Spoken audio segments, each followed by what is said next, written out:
Admiral Sarah Chen stood before the massive viewport of the starship Defiance, watching the swirling crimson nebula that had been humanity's prison for the past 50 years. What the Galactic Council had intended as eternal exile had become something entirely different. A forge that had tempered humanity into something the galaxy had never seen before. "Admiral," called Commander Torres from the bridge's tactical station, "long-range sensors are detecting the hegemony fleet. 12 dreadnoughts, 40 cruisers, and a full support wing. They're maintaining position at the nebula's edge, just as they have for 5 decades. Chen nodded, her weathered face reflecting decades of struggle and determination.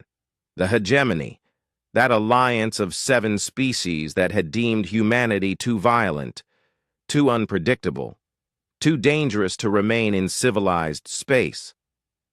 They had driven Earth's children into the Crimson Veil, a nebula so dense with radiation and gravitational anomalies that conventional starships couldn't survive more than a few days inside. The galaxy had expected humans to die quietly in their prison. The galaxy had been wrong. "Status report on the fleet, Commander?" "All 200 vessels report ready, Admiral. The new drives are performing beyond expectations. Radiation levels that would cripple hegemony ships barely register on our sensors anymore," Chen allowed. Herself a small smile. 50 years of desperation had bred innovation that the comfortable established civilizations outside could never have imagined.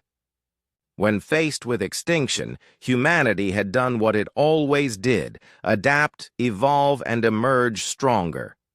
The first decade had been hell. Thousands had died as human engineers struggled to modify their ships to survive the nebula's hostile environment. But survive they did, and then they had thrived. The radiation that poisoned other species became humanity's shield. The gravitational storms that destroyed conventional electronics led to breakthroughs in quantum computing that put human technology decades ahead of galactic standards.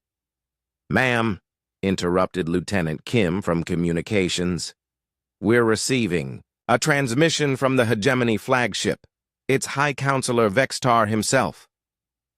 The main screen flickered to life, revealing the imposing figure of the hegemony's supreme leader. His crystalline features glowed with an inner light, and his 4 arms gestured with the practiced authority of one who had ruled for centuries. "Admiral Chen," Vextar's translated voice carried undertones of disdain. "Your exile was meant to be permanent.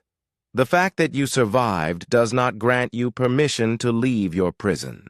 Return to the depths of the nebula, and we will pretend this demonstration never occurred."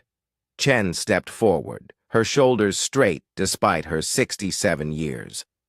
"High Counselor, you seem to misunderstand our position. We're not asking for permission." Vextar's crystalline form shifted, light patterns dancing across his surface in what Chen recognized as surprise. "You dare threaten the hegemony? Your primitive vessels may have survived the nebula, but they are still no match for our combined fleets." "Primitive?" Chen's laugh was sharp. "Torres, show the High Counselor what 50 years of human ingenuity looks like." The Defiance shuddered slightly as its new quantum drives engaged. In an instant, the ship translated itself through folded space, appearing directly behind the hegemony flagship. Before the alien vessel could react, the Defiance was gone again, materializing at 3 different positions around the enemy fleet in rapid succession. "Impossible," Vextar whispered. "No known technology can achieve micro-jumps with such precision." "You're right," Chen replied. "No known technology. But you never bothered to learn what unknown technologies might develop when you force an entire species to innovate or die." Captain Williams of the cruiser Resilience spoke through the comm system. "Admiral, we've completed our scans of their fleet. Their shields are impressive, but they're designed for conventional energy weapons. Our particle disruptor should cut through them like tissue paper." Chen raised her hand. She could destroy the hegemony fleet. Humanity's new weapons and defensive systems were that superior. But that wasn't why they had emerged from their exile. "High Counselor," she said, 50 years ago, you called us too violent to exist among civilized species. You said our nature made us a threat to galactic peace. Perhaps you were right about our nature, but wrong about what that meant." She gestured to the nebula behind them, where human ships moved in perfect formation, their hulls gleaming with technologies that defied galactic understanding. Violence isn't always about destroying your enemies. Sometimes it's about violently reshaping yourself, violently forcing evolution, violently refusing to accept limitations others place on you. We chose to become something new, rather than die as something old. Vextar's form had gone completely still. "What? What do you want?" "Nothing from you," Chen replied. "We're not here to rejoin your galactic community or seek your approval. We're here to tell you that humanity has outgrown its cage. We're leaving, and we're taking our knowledge with us. The galaxy is vast, High Counselor. Perhaps it's time for someone else to explore its furthest reaches." She turned to Torres. "Signal the fleet. Set course for the galactic rim.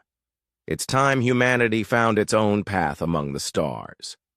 As the human fleet began its departure, moving through space with technologies that bent physics in ways the hegemony couldn't comprehend, Vextar's transmission came through one final time. "Admiral, where will you go?" Chen paused at the viewport, watching as the last of her ships cleared the nebula that had been their prison and their salvation. "Wherever we choose, High Counselor. That's the point of freedom. It means the right to find your own way." The stars stretched out before them, infinite and welcoming. Behind them, the hegemony fleet remained frozen at the nebula's edge, watching as humanity disappeared into the cosmic dark, carrying technologies and capabilities that would reshape whatever corner of the galaxy they claimed next. The galaxy had chosen humanity's banishment. Humanity had chosen to make that banishment the beginning of their greatest journey.